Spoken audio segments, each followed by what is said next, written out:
Welcome back to Thunderbirds Character Chronicles. In this installment, we're talking about Brains, International Rescue's chief scientist and engineer. Oh yeah, that's me. Brains was born on the 14th of November 2040. His real name remains a mystery to all except his closest friends and colleagues. Brains' early life was marred by tragedy when he was orphaned at the age of 12 after a hurricane struck his family home in Michigan. He was then adopted by a Cambridge University professor and his wife, who recognized the boy's genius and encouraged him to pursue an academic career. Their faith was vindicated when Brains graduated with the highest results in the most demanding scientific disciplines. For the next few years, Brains astounded fellow scientists with his remarkable knowledge during a series of lectures which took him around the world. It was after his talk in Paris that Brains was approached by Jeff Tracy, who had attended the lecture and was desperately searching for a scientific advisor to assist with the setup of International Rescue. Brains looked over the designs Jeff was working on and at first was a little unsure about committing to such a secretive project. However, after Jeff told him of International Rescue's benevolent nature, Brains accepted the challenge and joined the team. Having overseen the entire design and building process for all of International Rescue's craft and auxiliary equipment, the day they commenced operations with their first mission was a momentous occasion for Brains. Well, Brains, your phenomenal mind made all this possible. Now you're going to see it in operation. A dedicated perfectionist, Brains is constantly working to improve International Rescue's equipment. This included the development of a revolutionary new cutting gas, enabling the Tracy brothers to reach disaster victims faster. It's amazing. 15 seconds I make it. That's 3 times faster than a laser beam. Yeah, it's better than I expected. Looks like you've done it again, Brains. After some early teething troubles, this new gas proved to be instrumental in rescuing the trapped Carter family, and following this rescue, the equipment was introduced as standard gear in all Thunderbird craft. Occasionally, the Tracy brothers are in need of Brains' expertise in the field, and he will accompany them to the danger zone. An example of this was when Brains went with Virgil to Mount Arkan as part of their 2-pronged rescue attempt to save the Sun Probe rocket, which was heading on a collision course with the Sun. Upon touching down on the snowy mountain, they unloaded the transmitter truck, and Brains immediately set to work on making the adjustments needed. As it turned out, it was Alan, Scott and Tintin aboard Thunderbird 3 who were successful in firing a radio beam to save Sun Probe. However, Thunderbird 3 itself then became locked on course with the Sun, as all 3 crew members passed out before they could shut down the safety beam and fire the retros. Brains knew that to work out the correct formula for their own safety beam to save Thunderbird 3, he would need to use the mobile computer. Fortunately, he and Virgil had brought it with them on board Thunderbird 2. Or had they? Raymond! Oh, no! Virgil, we brought the wrong box! It turned out they had inadvertently brought along Brayman, Brains' chess-playing robot companion. Brains and Virgil quickly realized that using Brayman was their only hope. Thankfully, the robot was able to work out the correct formula so Brains could transmit the safety beam up to Thunderbird 3 and save the day. Aside from teaching Brayman to play chess and improve on his secretarial characteristics, another hobby of Brains is keeping up to date on the latest scientific breakthroughs and advances in technology. On one occasion, he was invited to England by Professor Wingrove to attend the launch of a Martian probe rocket. Brains stayed at Lady Penelope's house and watched the rocket being transported on television. Things soon went wrong though, and Brains watched in horror as the rocket, with 2 engineers still aboard, fell from the collapsing Allington Bridge into the river below. Even worse was that the impact of hitting the riverbed had caused the rocket's revolutionary new automated countdown system to start operating, meaning in just 12 hours the rocket would blast off. We're gonna be blown to pieces! Despite not being a man of action like the Tracy brothers, Brains knew he had to do something. Penelope and Parker drove him to the scene, and while they distracted the crowds, he made his way up to the bridge control room. After one of the bridge controllers had informed him of the situation, Brains used his watch radio to contact John in Thunderbird 5. Once Scott, Virgil and Gordon had arrived at the danger zone, Brains coordinated the entire rescue operation, continuing to talk into his wristwatch. Upon seeing this, the bridge controllers were rather worried about the mental state of the bespectacled intruder. That poor chap's told me to his watch again. Say, I don't suppose, I don't suppose he might have escaped from somewhere, huh? After the rescue had been completed, they took poor Brains off to the nearest psychiatrist for treatment. To Brains' great relief, Lady Penelope came to his rescue.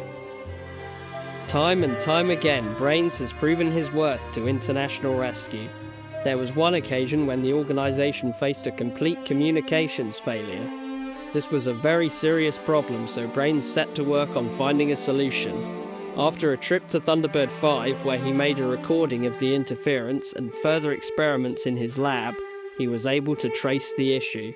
Our experiments show that the result of close proximity of a high-density liquid fuel and a low-density substance known as OD60 produces high impedance waves, which can interrupt and cut off radio communication on our bandwidth.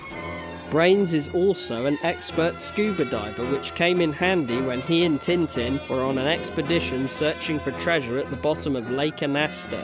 Brains had worked out that the treasure was hidden in the ruins of an ancient temple, and sure enough, he and Tintin found something on their first evening.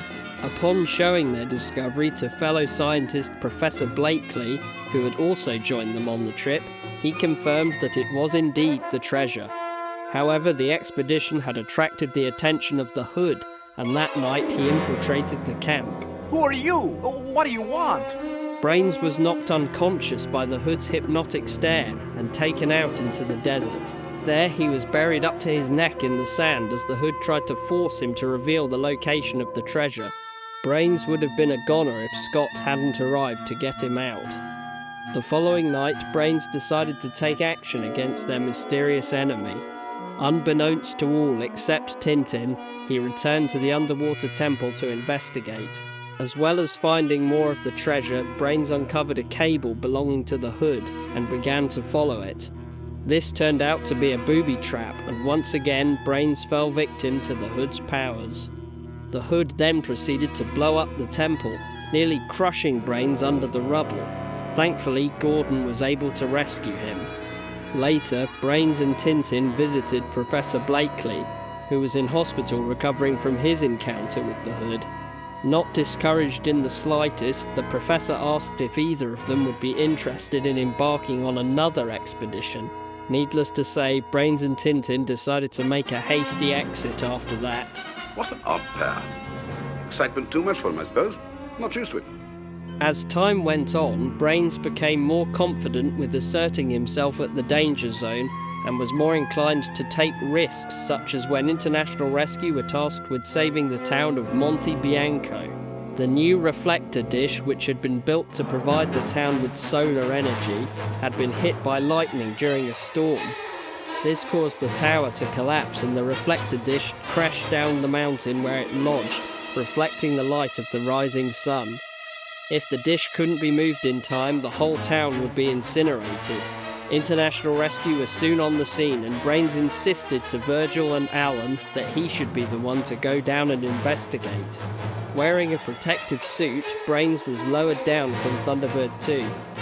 Once he had climbed up to the rim of the dish, he attached the magnetic clamp Virgil had also lowered.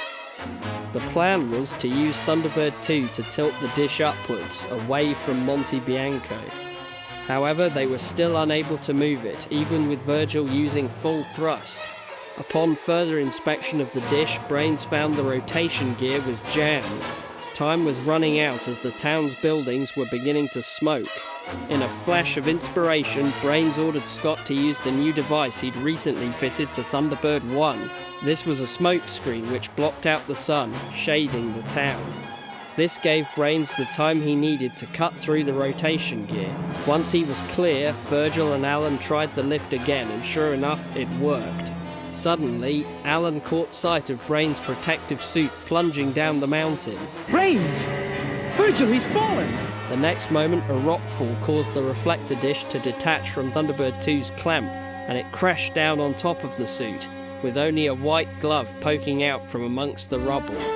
For a ghastly moment, it seemed that Brains was lost, but it turned out he was safe and sound. Don't worry, boys. I'm fine. It was only the suit. I took it off. It was so awkward. What a relief. We thought... Now listen, Brains. You get back in that safety harness, and that's an order. Yes, sir. Brains does occasionally get to branch out from his work for international rescue.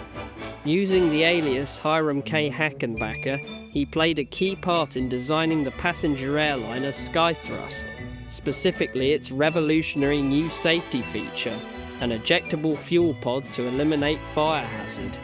Another example is when, under the name of Mr. X, Brains approached the New World Aircraft Corporation with the idea of building an airship. Their response wasn't entirely what he expected.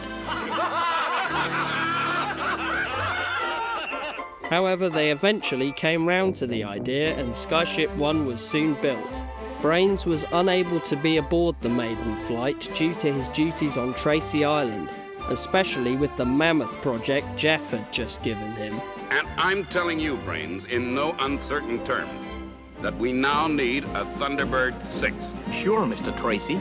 Although Brains came up with many different designs for a Thunderbird 6, they were never quite right and Jeff rejected them all. It was a frustrating time for Brains, but his troubles were soon solved when he realised the ideal, if unlikely, candidate for Thunderbird 6 was Allen's Tiger Moth. The biplane had just played a key part in rescuing the international rescue personnel from Skyship 1 after it crashed. Brains unveiled the new Thunderbird 6 back on Tracy Island and was met with universal approval. Brains, you old son of a gun. I'll buy it. Although he might appear absent-minded and forgetful, Brains is a highly focused individual whose capacity for invention and innovation are unparalleled, and he remains an integral part of international rescue. And that's it for another episode of Thunderbirds Character Chronicles. Be sure to like and subscribe, and we'll see you next time. FAB.